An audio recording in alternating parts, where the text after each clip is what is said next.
Saturday is a personal matter at this point. Obviously,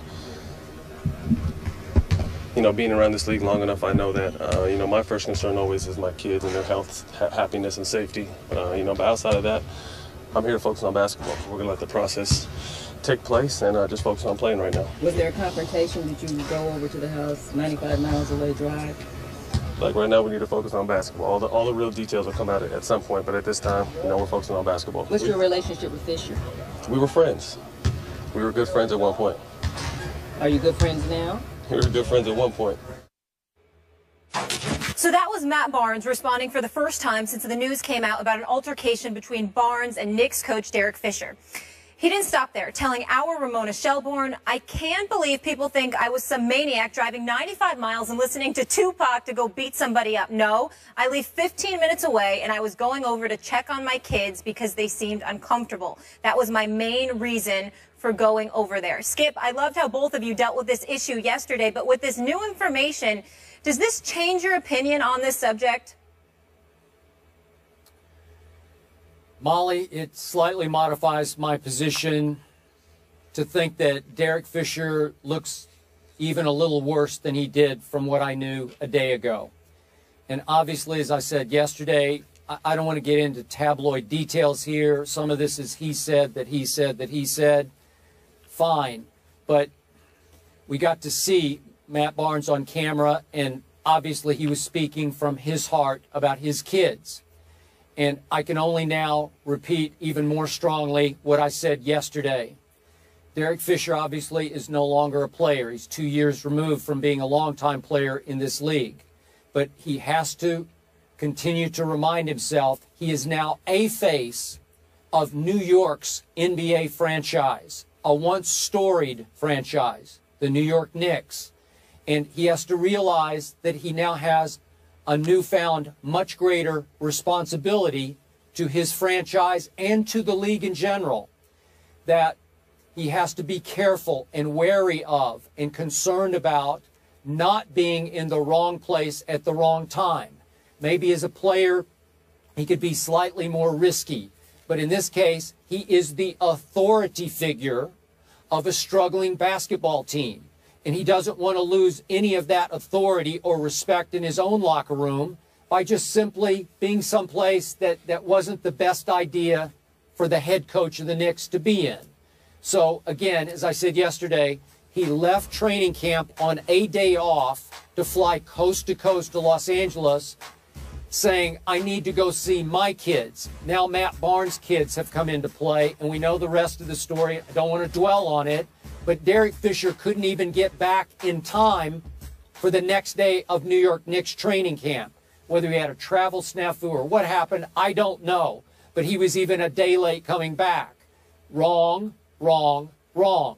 Just can't do it. I know Derek Fisher knows this. It's a lesson to be learned for him. I like Derek Fisher. Covered him for a lot of different games as a player, different places. And I do respect him. And yet, big lesson learned here, and I'm pretty sure Stephen A. agrees with me on this one, Molly. Yeah, Skip, and Stephen, Stephen A., go ahead, I'm sorry.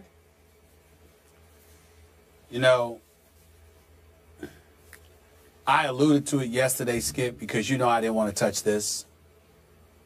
And then Matt Barnes came out and not only said what he said on camera, but he said what I had alluded to yesterday morning, because obviously I had heard about it, and he confirmed it to Ramona Shelburne, our very own Ramona Shelburne.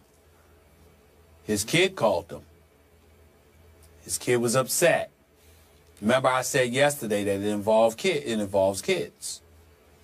And the reason why we have to discuss it today, because we have to say something a bit more emphatically, which is exactly where I did not want to go. And that is this. Derek Fisher looks very bad. I've known Derek Fisher for years. You like him. I'm incredibly fond of him. Very professional. Tries to handle his business. We know that he's won several championships as a member of the Los Angeles Lakers. You simply can't condone how he found himself in this situation. And let's take this and dissect it and just leave it at that. Supposedly there was a party at his estranged wife's house. Well, if there's a party, there's several people around. If there is several people around, why is Matt Barnes saying that his son is on the couch with his face down and he's asking his son what's wrong? Because the son doesn't seem to be himself. Matt Barnes picks up on that.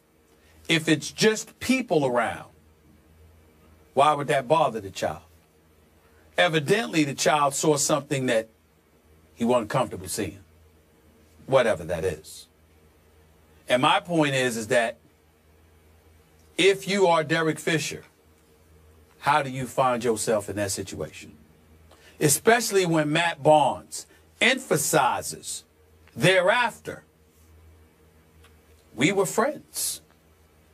Not just teammates, friends. We've been around each other a lot. And on SportsCenter yesterday with Lindsey Hunter and Jalen Rose, who, like me, didn't want to touch this. You're showing video and footage of them embracing, hugging, befriending one another. I know for a fact there were many times in the past where Matt Barnes spoke to me personally and felt that Derek Fisher was a friend. So again, it's not just the fact that you were the head coach. It's not just the fact that you were a player and a former teammate. You also friends. And when you cross that line, as my man Jalen Rose said on SportsCenter yesterday, let's be clear. It doesn't have to be written. There are certain lines you don't cross. And estranged or not, when the word wife and the word children are attached to something, that's usually code for hands off. And the fact that Derek Fisher finds himself in this situation, it's indefensible. It's indefensible. Agree with all three of you there, Jalen, Skip, and Stephen A. Thank you for your comments on that subject. Moving on, though, it's a Big Ten clash. Undefeated Northwestern versus 4-1 Michigan. Are the Wolverines for real? That debate's coming up. Keep it here, people. You're not getting it. I'm going to give it to you free, okay? A Super Bowl! Who? America's eyes on me right now. I believe that. That makes my point.